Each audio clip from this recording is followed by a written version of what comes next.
নমস্কার, বাঙালি হেসেলের রান্নায় তোমাদের সবাইকে স্বাগত জানিয়ে তোমাদের সঙ্গে শেয়ার করতে চলে এসেছি একদম সবার পরিচিত বাসন্তী পোলাও নিয়ে, যেটা হবে প্রেসার কুকারে, কিন্তু একদম ঝরঝরে। তাহলে চলো আর কথা না বাড়িয়ে চটজলদি পোলাওটা বানিয়েই ফেলি। এখানে বাসন্তী পোলাও বানানোর জন্য 500 গ্রাম চালকে আমি খুব ভালো করে পরিষ্কার জলে ধুয়ে নিচ্ছি। এখানে কিন্তু আমি দেখো খুব ঘষে ঘষে বা খুব চাপ দিয়ে চালটাকে ঘষছি না, তো হালকা হাতে ভালোভাবে এইভাবে ধুয়ে নিতে হবে।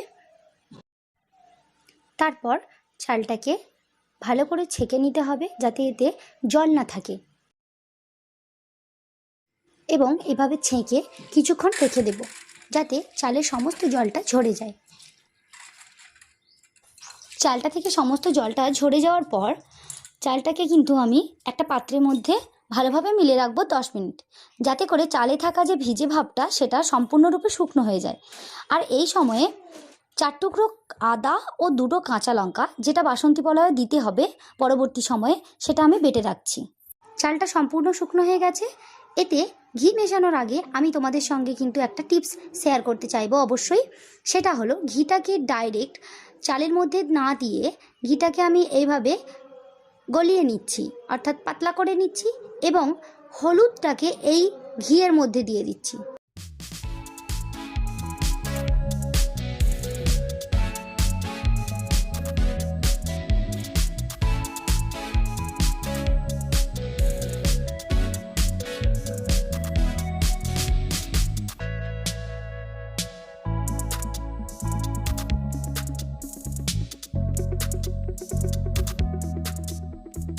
এই দেখো চালের মধ্যে ঘি সহ হলুদটা নিয়ে নিচ্ছি। আর এখানে যেহেতু ঘিটা লিকুইড ফর্মে আছে, তাই জন্য মাখাতেও আমাদের কিন্তু খুব সুবিধা হবে। এবার চালটাকে খুব ভালোভাবে মিশিয়ে নিচ্ছি ঘিয়ের সাথে।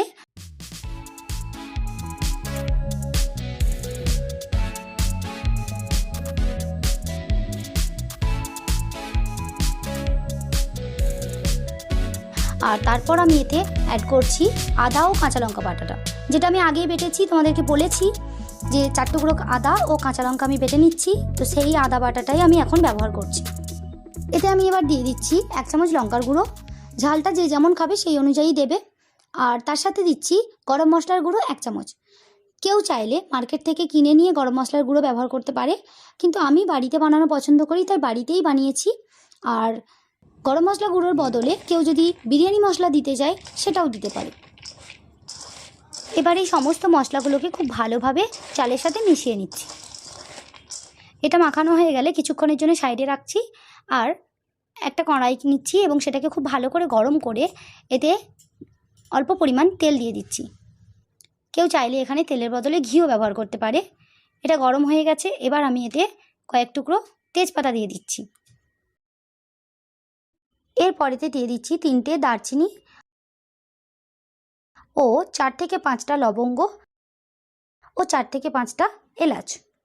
এবার এইগুলোকে খুব ভালোভাবে এদিক ওদিক করে নেড়ে নিতে হবে। এবার এই মশলাগুলো কিছুটা ভাজা হয়ে আসলে এতে দিয়ে দিচ্ছি কাজু ও কিশমিশ। অবশ্যই এটা শুকনো। এইগুলোকে একটু লাল লাল করে ভেজে নেব।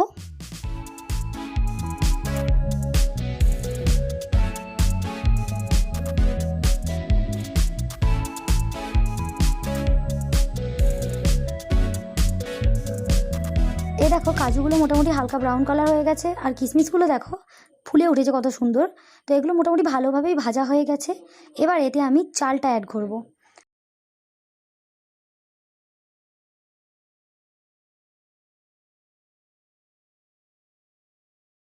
এই চালটাকে কিন্তু আমি 10 ফ্লেমে ভালো করে ভাজতে থাকবো, যতক্ষণ না এর থেকে একটা সুন্দর গন্ধ ওঠে। হালকা একটা সুন্দর গন্ধ উঠলে বুঝতে হবে যে চালটা ভাজা হয়ে গেছে।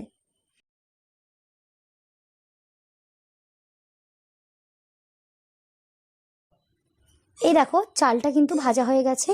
এবার এ থেকে একটা সুন্দর গন্ধ উঠেছে। এবার আমি গ্যাসটাকে বন্ধ করে দিচ্ছি। আর একটা প্রেসার কুকারের মধ্যে এই সমস্ত চালটাকে আমি নিয়ে নিচ্ছি।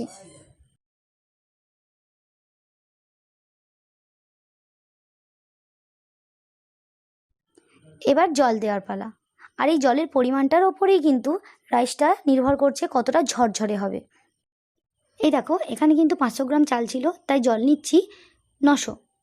যদি কড়াইতে অর্থাৎ ননস্টিক কড়াই বা এমনি কড়াইতে যদি করা হতো তাহলে যা চাল লাগে তার থেকে ডবল জল লাগে। এখানে আমি 100 জল কম নিচ্ছি, যেহেতু আমি প্রেসার কুকারে করছি। আর ভাতটা আমি একদম ঝরঝরে চাইছি। জলটা দেওয়ার পর আমি এতে অ্যাড করছি চিনি। চিনিটা কিন্তু যে যেমন মিষ্টি খাবে সেই অনুযায়ী দেবে। এমনিতে 500 গ্রাম চালে আমি দিয়ে দিচ্ছি 4 চামচের মতো চিনি ও স্বাদ অনুযায়ী লবণ। এবার সমস্ত জিনিসটাকে ভালোভাবে মিশিয়ে নিচ্ছি।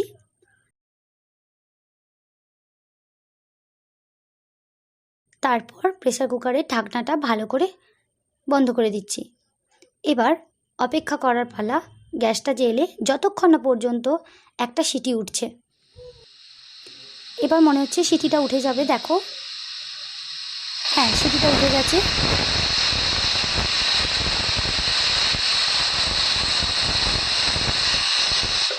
তো এবার কিন্তু দেখো খুন্তি দিয়ে আমি এইভাবে সিটিটাকে তুলে ধরছি, অর্থাৎ এর ভেতরে যে বাষ্পটা রয়েছে পুরোটাই আমি বের করে দেবো। যতক্ষণ না পুরোটা বের হয় ততক্ষণ পর্যন্ত আমি এইভাবে ধরে থাকবো। সমস্ত বাষ্পটা বেরিয়ে যাওয়ার পর এইভাবেই প্রেসার কুকারটাকে আরও 5 মিনিট রেখে দেব। 5 মিনিট পর প্রেসার কুকারের ঢাকনাটাকে আমি খুলছি। দারুণ একটা গন্ধ উঠেছে, আর দেখো ভাতটাও কত ঝরঝরে হয়েছে। এটাকে কিন্তু আমি প্রেসার কুকার থেকে ঢেলে এইভাবে আরও 5 মিনিট রেখে দেবো, যাতে করে ভাতটা আরও ঝরঝরে হয়ে যায়। তোমরা সবাই নিশ্চয়ই দেখতে পাচ্ছ রাইসটার কালারটা কতটা সুন্দর এসেছে এবং কতটা ঝরঝরে হয়েছে। সবার মধ্যেই ভয় থাকে প্রেসার কুকারে ভাত নরম হয়ে যায়, কিন্তু আমার এই ছোটো ছোটো টিপসগুলো যদি মেনে পোলাও রান্না করা হয় তাহলে অবশ্যই ঝরঝরে হবে। এছাড়া ভাতটাকে আরও ঝরঝরে এবং ঘিয়ের ফ্লেভারটা আরও একটু চাইলে নামিয়ে নেওয়ার পর 2 চামচ কি 3 চামচের মতো ঘি নিয়ে হালকা করে ওপর থেকে এইভাবে মিশিয়ে নিতে হবে। তাহলে কিন্তু ভাতটা কেউ কারো গায়ে লাগবেও না, আর যেমন ঝরঝরে হবে তেমন ফ্লেভারটাও উঠবে। তাহলে বন্ধুরা, যেহেতু দুর্গাপুজো চলছে তাই আর দেরি না করে এই নিরামিষ বাসন্তী পোলাও চটপট বানিয়ে ফেলো এবং নিরামিষ আলুর দমের সঙ্গে অনায়াসেই ভোগের সঙ্গে দিতে পারো। অথবা বাড়িতে কোনো অনুষ্ঠানে বা গেস্ট আসলে কষা মাংস ও ইলিশ মাছের সঙ্গে অনায়াসেই এটা সার্ভ করা যেতে পারে। বাসন্তী পোলাওটা তোমাদের সবার কেমন লাগলো অবশ্যই একটা কমেন্ট করে জানিও, আর ভালো লাগলে একটা লাইক দিও।